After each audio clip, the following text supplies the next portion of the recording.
ألف لام را تلك آيات الكتاب الحكيم أكان للناس عجبا أن أوحينا إلى رجل منهم أن أنذر الناس وبشر الذين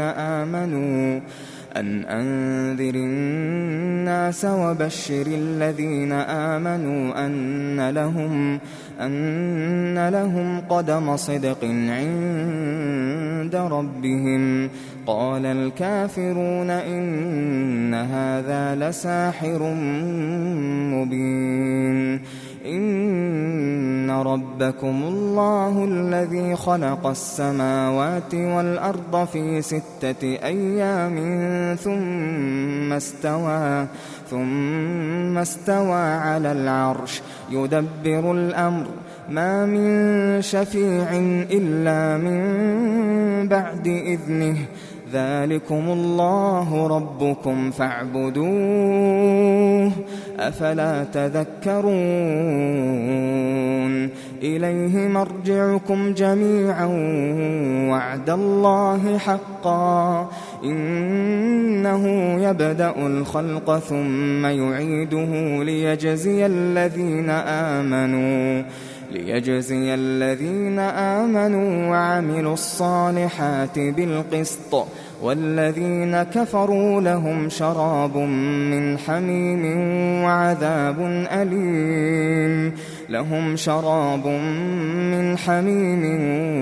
وعذاب أليم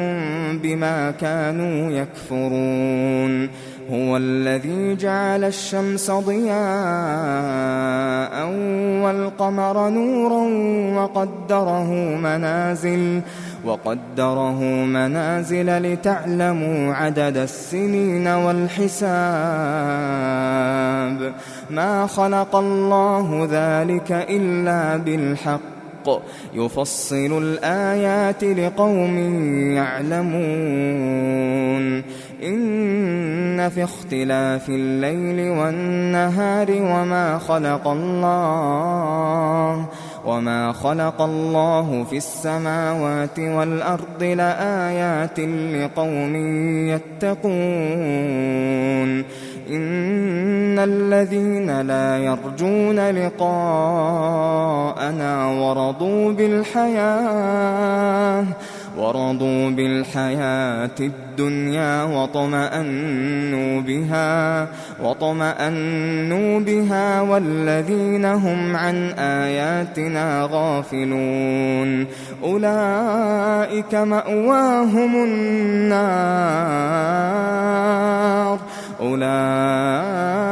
مأواهم النار بما كانوا يكسبون. إن الذين آمنوا وعملوا الصالحات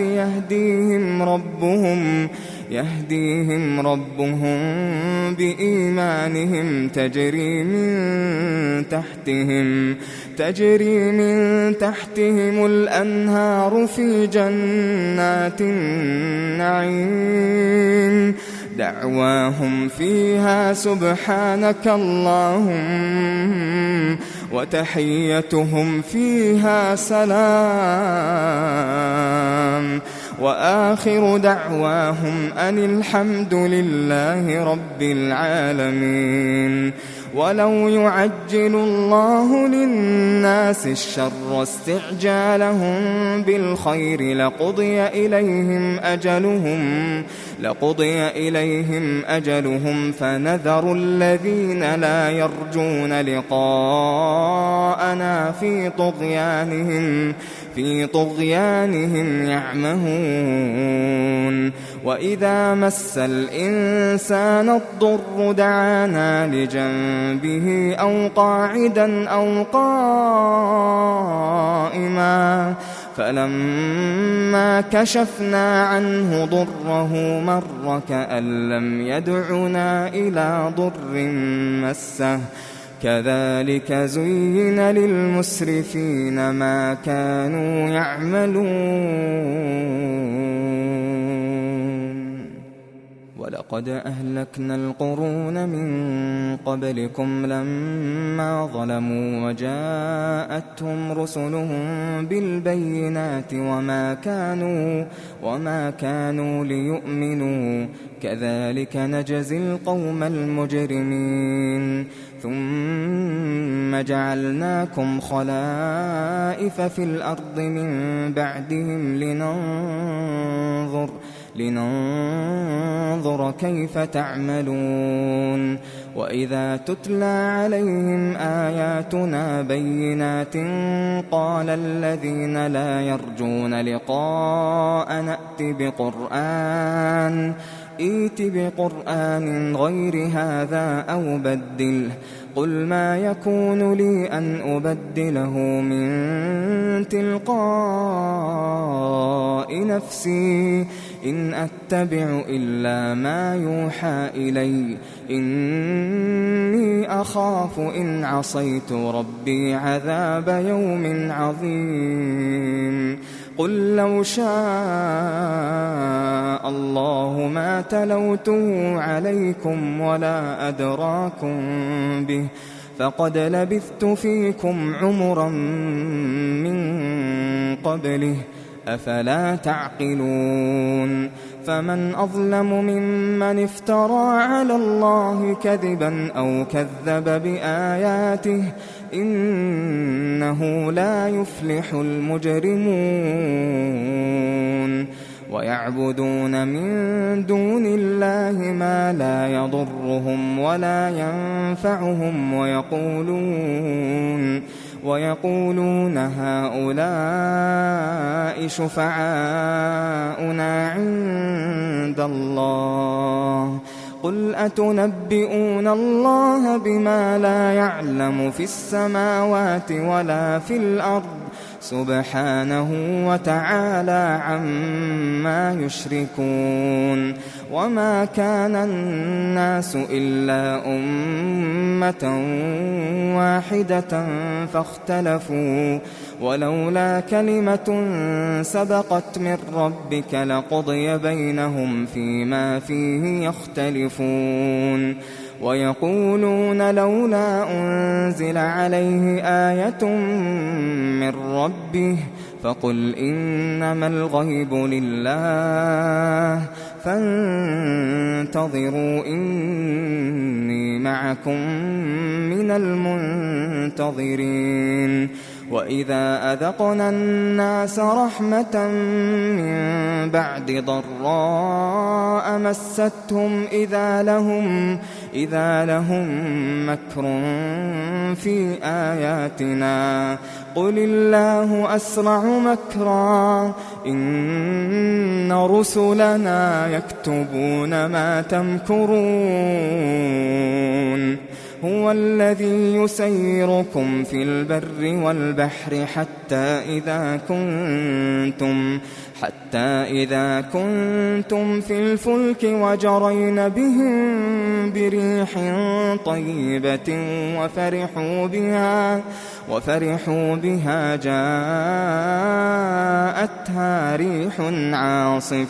جاءتها ريح عاصف وجاءهم الموج من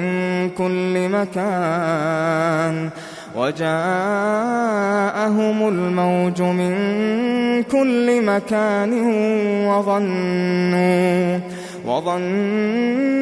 أنهم أحيط بهم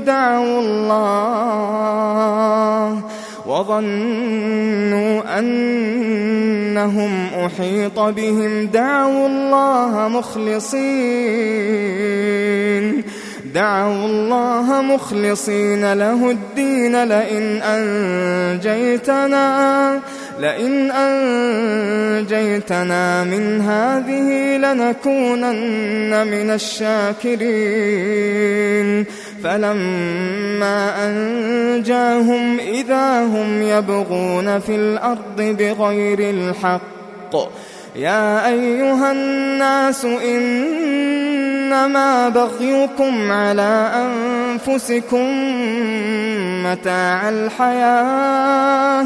متاع الحياة الدنيا ثم إلينا مرجعكم فننبئكم بما كنتم تعملون إنما مثل الحياة الدنيا كماء أنزلناه من السماء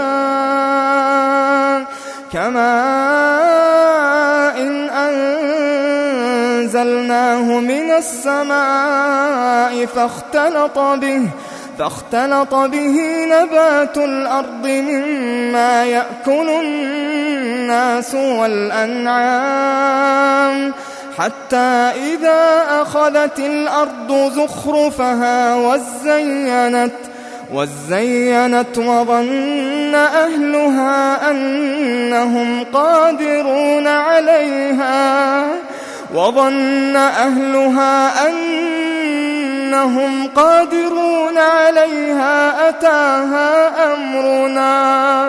أتاها أمرنا ليلا أو نهارا فجعلناها حصيدا كأن لم تغن بالأمس كذلك نفصل الآيات لقوم يتفكرون والله يدعو إلى دار السلام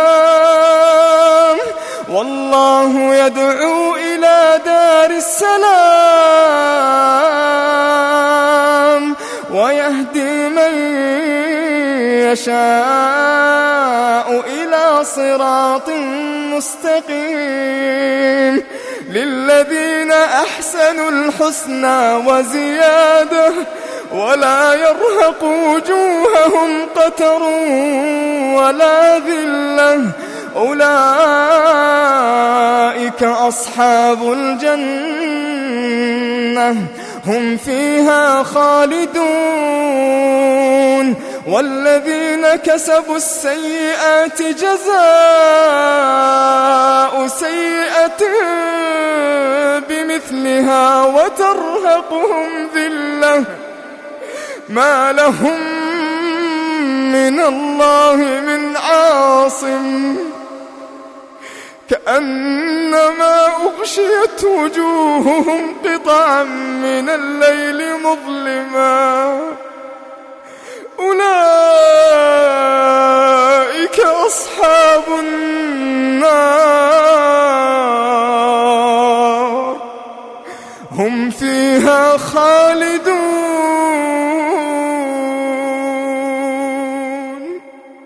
ويوم نحشرهم جميعا ثم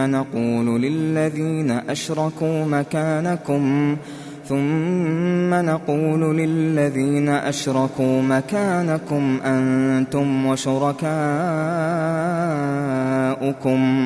فزيلنا بينهم وقال شركاؤهم ما كنتم إيانا تعبدون فكفى بالله شهيدا بيننا وبينكم إن كنا عن عبادتكم لغافلين هنالك تبلو كل نفس ما أسلفت وردوا إلى الله مولاهم الحق وضل عنهم ما كانوا يفترون قل من يرزقكم من السماء والأرض أم من يملك السمع والأبصار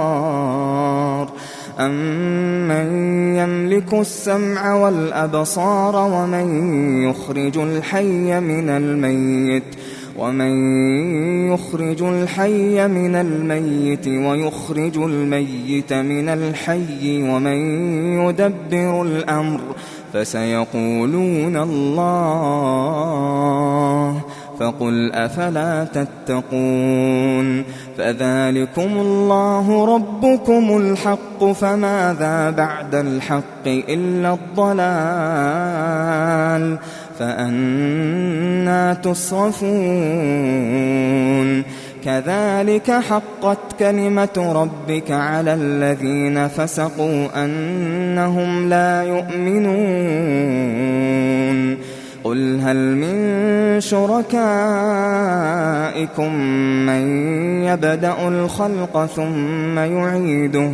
قل الله يبدأ الخلق ثم يعيده فأنى تؤفكون قل هل من شركائكم من يهدي إلى الحق قل الله يهدي للحق أفمن يهدي إلى الحق أحق أن يتبع أم من لا يهدي إلا أن يهدى فما لكم كيف تحكمون وما يتبع أكثرهم إلا ظنا إن الظن لا يغني من الحق شيئا إن الله عليم بما يفعلون وما كان هذا القرآن أن يفترى من دون الله ولكن تصديق الذي بين يديه وتفصيل الكتاب لا ريب فيه من رب العالمين أم يقولون افتراه قل فأتوا بسورة مثله وادعوا من استطعتم من دون الله إن كنتم صادقين بل كذبوا بما لم يحيطوا بعلمه ولما يأتهم تأويله كذلك كذب الذين من قبلهم فانظر كيف كان عاقبة الظالمين ومنهم من يؤمن به ومنهم من لا يؤمن به وربك أعلم بالمفسدين وإن كذبوك فقل لي عملي ولكم عملكم أنتم بريئون مما أعمل وأنا بريء مما تعملون ومنهم من يستمعون إليك أفأنت تسمع الصم ولو كانوا لا يعقلون ومنهم من ينظر إليك أفأنت تهدي العمي ولو كانوا لا يبصرون إن الله لا يظلم الناس شيئا ولكن الناس أنفسهم يظلمون ويوم يحشرهم كأن لم يلبثوا إلا ساعة من النهار يتعارفون بينهم قد خسر الذين كذبوا بلقاء الله وما كانوا مهتدين وإما نرينك بعض الذي نعدهم أو نتوفينك فإلينا مرجعهم ثم الله شهيد على ما يفعلون ولكل أمة رسول فإذا جاء رسولهم قضي بينهم بالقسط وهم لا يظلمون ويقولون متى هذا الوعد إن كنتم صادقين قل لا أملك لنفسي ضرا ولا نفعا إلا ما شاء الله لكل أمة أجل إذا جاء أجلهم فلا يستأخرون ساعة ولا يستقدمون قل قل أرأيتم إن أتاكم عذابه بياتا أو نهارا ماذا يستعجل منه المجرمون أثم إذا ما وقع آمنتم به الآن وقد كنتم به تستعجلون ثم قيل للذين ظلموا ذوقوا عذاب الخلد هل تجزون إلا بما كنتم تكسبون ويستنبئونك أحق هو قل إي وربي إنه لحق وما أنتم بمعجزين ولو أن لكل نفس ظلمت ما في الأرض لافتدت به وأسروا الندامة لما رأوا العذاب وقضي بينهم بالقسط وهم لا يظلمون ألا إن لله ما في السماوات والأرض ألا إن وعد الله حق ولكن أكثرهم لا يعلمون هو يحيي ويميت وإليه ترجعون يا أيها الناس قد جاءتكم موعظة من ربكم وشفاء لما في الصدور وهدى ورحمة للمؤمنين قل بفضل الله وبرحمته فبذلك فليفرحوا هو خير مما يجمعون قل أرأيتم ما أنزل الله لكم من رزق فجعلتم منه حراما وحلالا قل الله أذن لكم أم على الله تفترون وما ظن الذين يفترون على الله الكذب يوم القيامة إن الله لذو فضل على الناس ولكن أكثرهم لا يشكرون وما تكون في شأن وما تتلو منه من قرآن ولا تعملون من عمل إلا كنا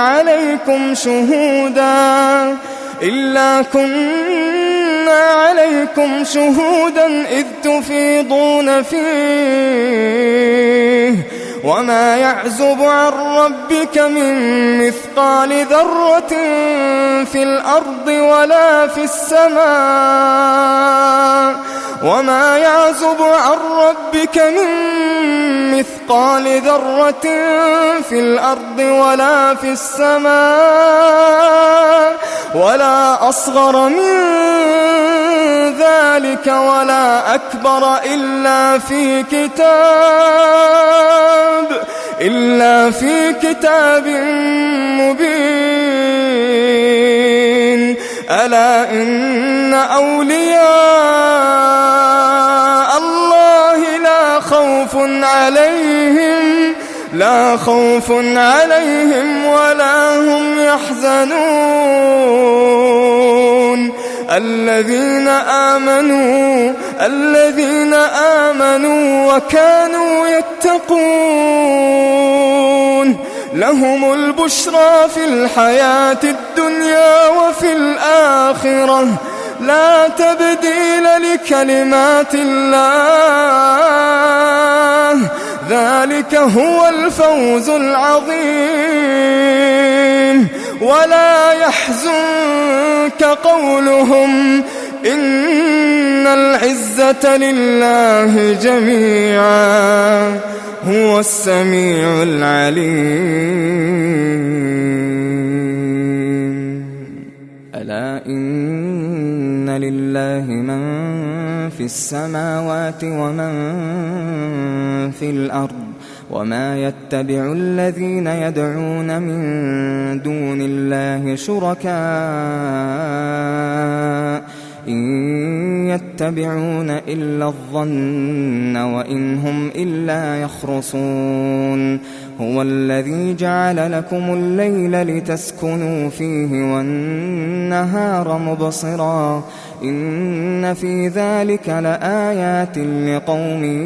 يسمعون قالوا اتخذ الله ولدا سبحانه هو الغني له ما في السماوات وما في الأرض إن عندكم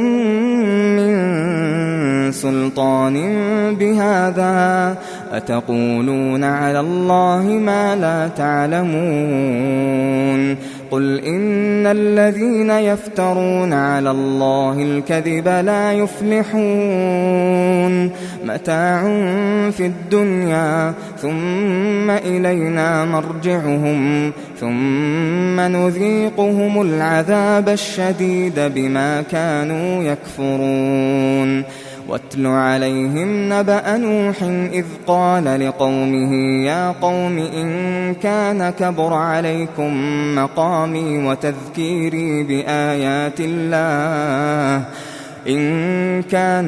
عليكم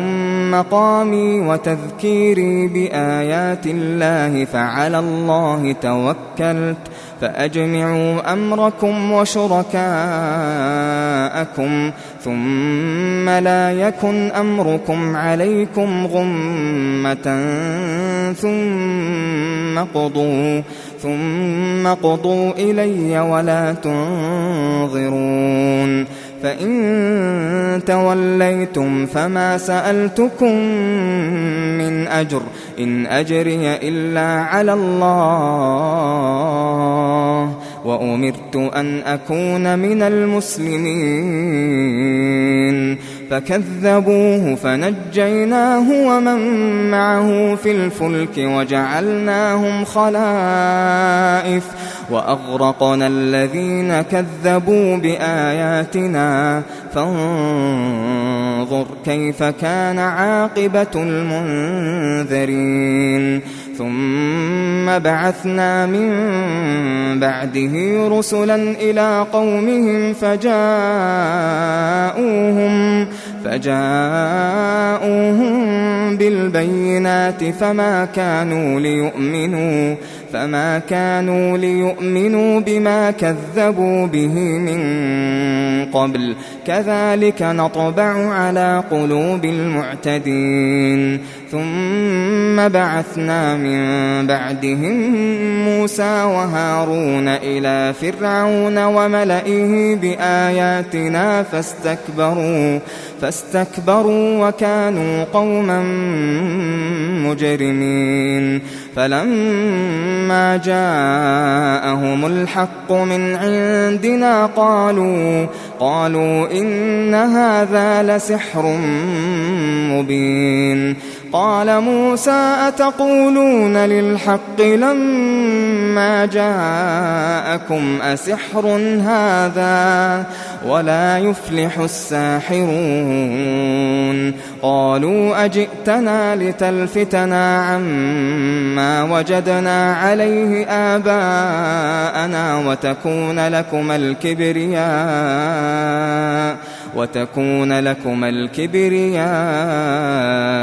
في الأرض وما نحن لكما بمؤمنين وقال فرعون ائتوني بكل ساحر عليم فلما جاء السحرة قال لهم موسى ألقوا ما أنتم ملقون فلما ألقوا قال موسى ما جئتم به السحر إن الله سيبطله إن إن الله لا يصلح عمل المفسدين ويحق الله الحق بكلماته ولو كره المجرمون فما آمن لموسى إلا ذرية من قومه على خوف من فرعون وملئهم أن يفتنهم وإن فرعون لعال في الأرض وإنه لمن المسرفين وقال موسى يا قوم إن كنتم آمنتم بالله فعليه توكلوا إن كنتم مسلمين فقالوا على الله توكلنا ربنا لا تجعلنا فتنة للقوم الظالمين ونجنا برحمتك من القوم الكافرين وأوحينا إلى موسى وأخيه أن تبوأ لقومكما بمصر بيوتا وجعلوا بيوتكم قبلة وأقيموا الصلاة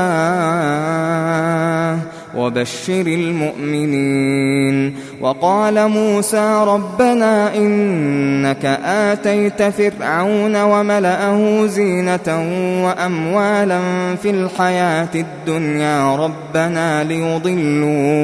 ربنا ليضلوا عن سبيلك ربنا اطمس على أموالهم واشدد على قلوبهم فلا يؤمنوا حتى يروا العذاب الأليم قال قد أجيبت دعوتكما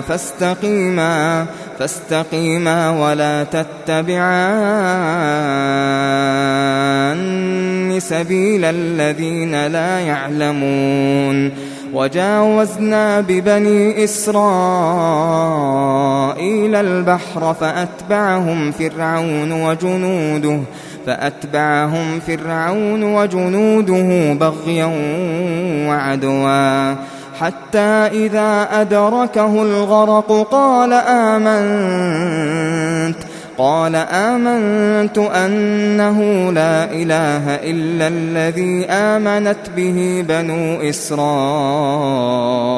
وأنا من المسلمين الآن وقد عصيت قبل وكنت من المفسدين فاليوم ننجيك ببدنك لتكون لمن خلفك آية وإن كثيرا من الناس عن آياتنا لغافلون ولقد بوأنا بني إسرائيل مبوأ صدق ورزقناهم من الطيبات فما اختلفوا حتى جاءهم العلم إن ربك يقضي بينهم يوم القيامة فيما كانوا فيه يختلفون فإن كنت في شك مما أنزلنا إليك فاسأل الذين يقرؤون الكتاب من قبلك لقد جاءك الحق من ربك فلا تكونن من الممترين ولا تكونن من الذين كذبوا بآيات الله فتكون من الخاسرين إن الذين حقت عليهم كلمة ربك لا يؤمنون ولو جاءتهم كل آية حتى يروا العذاب الأليم فلولا كانت قرية آمنت فنفعها إيمانها إلا قوم يونس لما آمنوا كشفنا عنهم عذاب الخزي في الحياة الدنيا ومتعناهم إلى حين ولو شاء ربك لآمن من في الأرض كلهم جميعا أفأنت تكره الناس حتى يكونوا مؤمنين وما كان لنفس أن تؤمن إلا بإذن الله ويجعل الرجس على الذين لا يعقلون قل انظروا ماذا في السماوات والأرض وما تغني الآيات والنذر عن قوم لا يؤمنون